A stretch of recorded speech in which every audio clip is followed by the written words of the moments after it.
More Transportation Security Administration uniforms have been made in Mexico in recent years than in the United States, despite rules requiring the Department of Homeland Security to buy American. David McNuggetty Images, Washington. President Trump's push to buy American has been a key initiative of his administration, and Mr. Trump speaks frequently about ensuring that the federal government is buying American products. So it might come as a surprise that the uniforms of those Secret Service agents that protect and surround him every day are probably made outside the United States, most likely in Mexico. The United States government has several laws on the books that require the military and other national security agencies to buy from American sources, when possible. But a new report from the Government Accountability Office shows how a primary rule covering the Department of Homeland Security, called the Kissel Amendment, has been undercut by a slew of bureaucratic restrictions and obligations required by international trade agreements. As a result, over roughly the past 3 years, more Secret Service uniforms have been made in Mexico than in any other country, including the United States. The same goes for uniforms procured for Transportation Security Administration workers. The majority of uniforms for Customs and Border Protection and Immigration and Customs Enforcement agents are also made outside the United States, in countries like El Salvador, Honduras, Mexico and Cambodia. It really doesn't have much impact at all, Kimberly Giannopoulos, the director of the Government Accountability Office's International Affairs and Trade Team, said of the Kissel Amendment. The findings illustrate the difficulties of trying to bend trade rules to benefit domestic industries in a global economy where layers of international agreements can thwart those efforts. Many of the free trade agreements the United States entered into to gain access to markets abroad also prevent governments from discriminating against foreign products. And the global nature of supply chains also makes it difficult to find affordable products manufactured solely within the United States, since a product's components can cross borders multiple times before completion.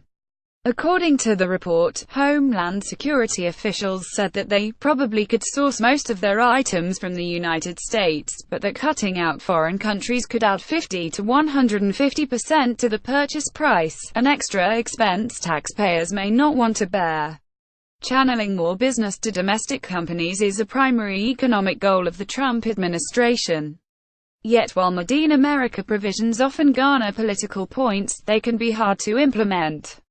In April, the president signed the Buy American and Hire American executive order, which directed federal agencies to review whether they are complying with Buy American regulations and submit a report on current policies within 220 days.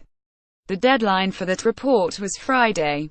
The Trump administration is also pushing for stricter rules surrounding government contracts in its renegotiation of the North American Free Trade Agreement with Canada and Mexico. The United States contends that the current agreement, which gives the three countries relatively unfettered access to government contracts among the nations, is unfair because the United States government spends far more than its neighbors to the north and south. Another Government Accountability Office report this year showed that the United States has offered foreign companies more government contracts than it has received from other World Trade Organization members. The United States has proposed limiting the access Canadian and Mexican companies have to federal contracts under NAFTA.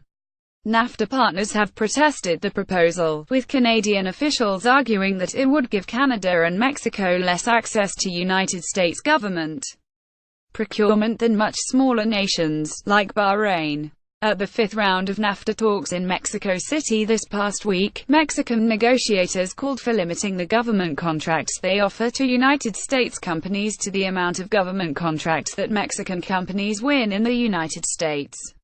Because Mexican companies win few United States contracts, that would significantly restrict the goods and services American companies supply to the Mexican government. Some economists and industry analysts question whether trade protections aimed at boosting American businesses, including tariffs on imported products, are effective in an age of global competition. Matt Priest, the president of the Footwear Distributors and Retailers of America, said that relatively high trade barriers on the imported footwear, like the tariffs charged on imports, have not saved his industry from offshoring. The United States continues to charge these shoe taxes to protect an industry that isn't here, and consumers end up footing the bill, he said. But Scott Paul, the president of the Alliance for American Manufacturing, said that even though protections for American manufacturing might increase costs, taxpayers are typically willing to bear that burden. There are a lot of places where we could substantially cut costs, but in a lot of cases when you cut costs, you're cutting jobs as well, Mr. Paul said. These companies are the last stand for footwear and apparel jobs in the United States. The Kissel Amendment, the focus of the Government Accountability Office report, was passed in 2009 to help a domestic textile industry that was reeling. For decades, clothing and textile manufacturing had been slowly moving offshore, to take advantage of lower labor costs in Central America and Asia. The financial crisis accelerated that shift, tipping many factories with razor-thin profit margins into bankruptcy. American textile production plummeted to $46 billion in 2009 from $71 billion in 2006, according to the Government Accountability Office. Between 2005 and 2016, the American apparel, leather and textile manufacturing industry lost a quarter of its workers. Like a much older law, the Berry Amendment, which requires the Department of Defense to buy American food, clothing and other products, the Kissel Amendment tried to help domestic industry by directing the Department of Homeland Security to buy uniforms, body armor, tents and other fabric items from domestic sources. But according to the report, the amendment did not have its intended effect. Question why, and descend into a maze of bureaucracy. The policies have numerous exceptions, including for many of the 20 countries with which the United States has free trade agreements. The amendment itself places a floor on the dollar value of contracts, while a World Trade Organization agreement creates a ceiling, meaning the amendment applies to just a narrow slice of contracts, those valued between $150,000 and $191,000. It is a vivid demonstration of why some in the Trump administration criticized trade pacts and the World Trade Organization for staying the hand of the United States government. Of course, the United States entered into these agreements willingly, often at the behest of American companies who were pushing for access to foreign markets.